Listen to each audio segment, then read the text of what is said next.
Assalamualaikum warahmatullahi wabarakatuh. Perkenalkan, nama saya Siti Safiatul Fuadah dari KKNT kelompok 58 Universitas Tronja Madura. Kali ini saya akan menjelaskan tentang branding dan pemasaran keripik gedebok yang kemarin telah kita buat bareng-bareng ya ibu-ibu. Pertama kita akan mengetahui apa sih branding produk itu. Branding itu merupakan cara untuk membuat brand atau merek dagang menjadi lebih kuat dan dilakukan untuk membangun identitas perusahaan dengan membedakan produk milik kita dengan produk milik orang lain. Untuk membangun citra produk melalui branding itu sangat penting untuk membangun citra. Jadi dari branding yang kuat akan menghasilkan yang akan dikenal luas oleh masyarakat dan dapat dibedakan dengan brand lainnya dan akan meningkatkan angka penjualan. Hal-hal yang perlu diperhatikan dalam melakukan branding. Di sini pertama ada membentuk identitas brand, yaitu yang pertama kita membuat nama, logo, slogan, dan identitas produk lainnya. Lalu kita akan menentukan USP atau Unique Selling Proposition. Jadi di sini kita akan membuat daya tarik brand terhadap brand kompetitor. Lalu kita akan buat produk brief, yaitu analisis SWOT dari strength, weakness, opportunity, dan threat. Lalu kita melakukan riset pasar. Lalu di sini kita akan melakukan pemilihan media yang tepat dan konsisten. Konsisten ini harus dilakukan agar identitas brand kita menjadi lebih kuat dan mudah dikenal.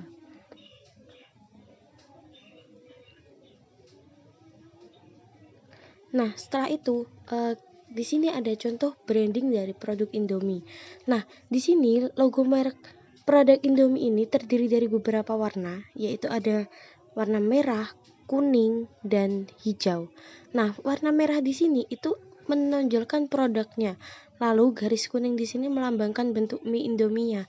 Lalu untuk warna hijau di sini melambangkan bahwa produk ini aman dikonsumsi, dan nama Indomie ini melambangkan nama Indonesia Mie, yaitu menegaskan bahwa produk ini tuh asli buatan Indonesia begitu.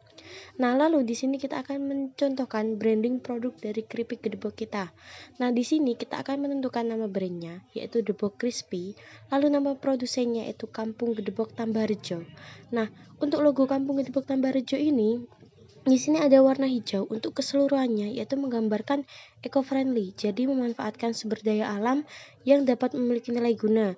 Lalu pada gambar daun di sini menggambarkan bahwa produsen ini kaya akan pohon pisang. Lalu untuk gambar segitiga seperti atap rumah di sini menggambarkan rumah atau kampung dari produsen, dan tulisan Kampung Gedebok Tambarjo ini adalah nama produsennya. Lalu di sini kita akan mencoba menentukan harga jual produk keripik gedebok. Pertama, kita tetapkan dulu biaya produksinya. Kemarin kita dapat 90.000. Lalu biaya non produksinya 10.000. Lalu profit yang diinginkan kita misalkan 200.000.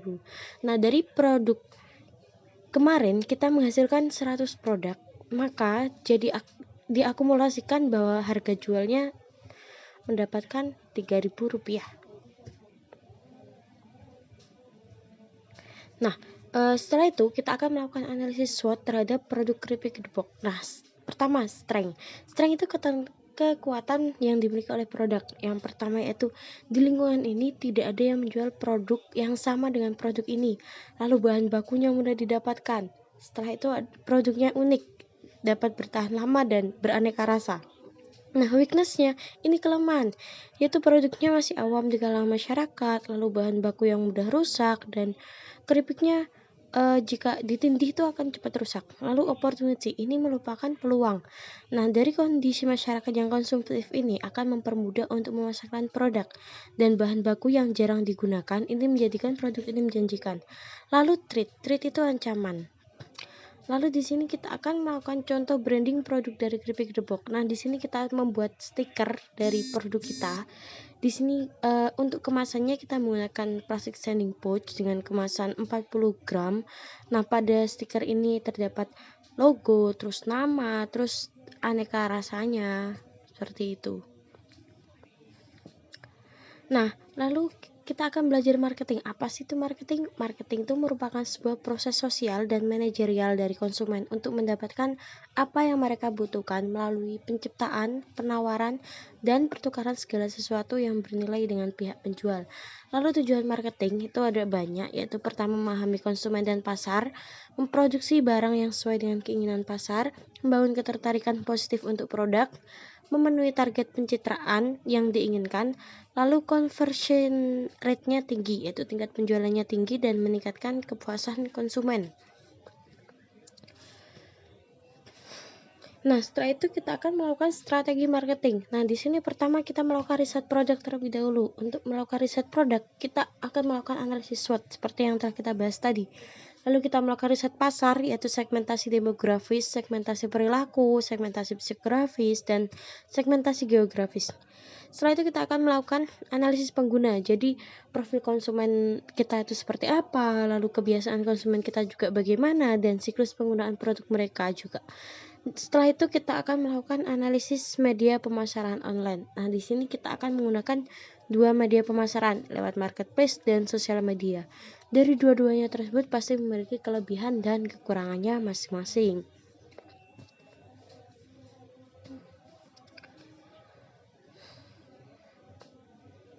Nah, di sini untuk analisa media pemasaran online. Nah, untuk marketplace sendiri, di sini mudah digunakan atau user friendly ya, karena dilengkapi dengan panduan penggunaan biasanya.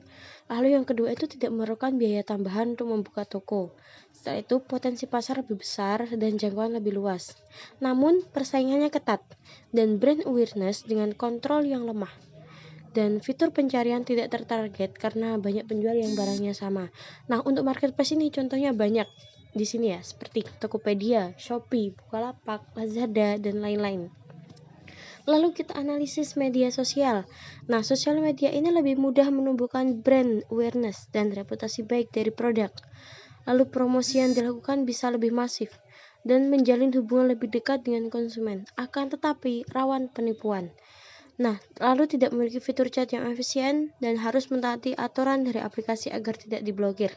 Nah, sosial media ini rawan penipuan. Sekarang banyak ya untuk berita penipuan melalui online shop dari Instagram maupun dari Facebook. Nah, contoh sosial media ini kan ada banyak ya, kayak Instagram, TikTok. Apalagi TikTok sekarang tingkatnya tinggi untuk bisa lebih dikenal. Lalu ada Facebook, YouTube, Twitter, dan masih banyak lagi.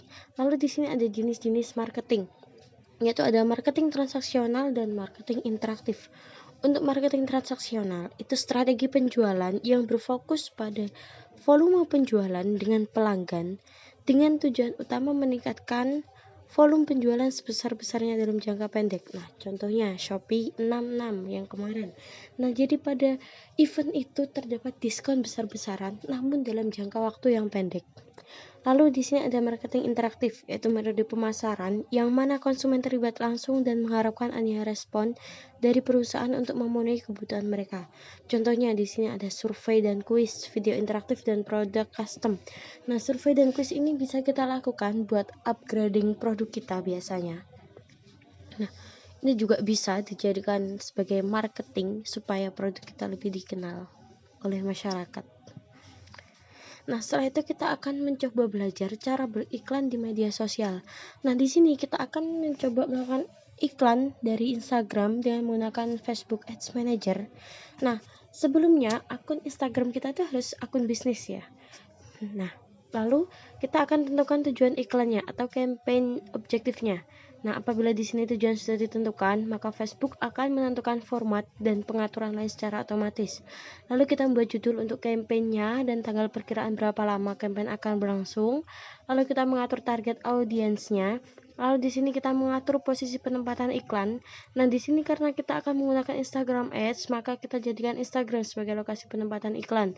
Lalu menentukan biaya dan bidding iklan Instagram. Jadi semakin banyak uang yang kita keluarkan, maka iklan kita akan sering ditampilkan.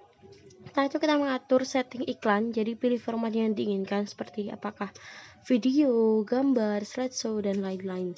Nah, dari iklan di media sosial ini aslinya cukup gampang pemasarannya, namun untuk dilakukan orang awam cukup susah. Nah, mungkin materi saya kurang lebihnya. Terima kasih. Apabila ada kesalahan, saya mohon maaf, dan apabila ada pertanyaan bisa ditulis di kolom komentar. Saya undur diri. Terima kasih. Wassalamualaikum warahmatullahi wabarakatuh.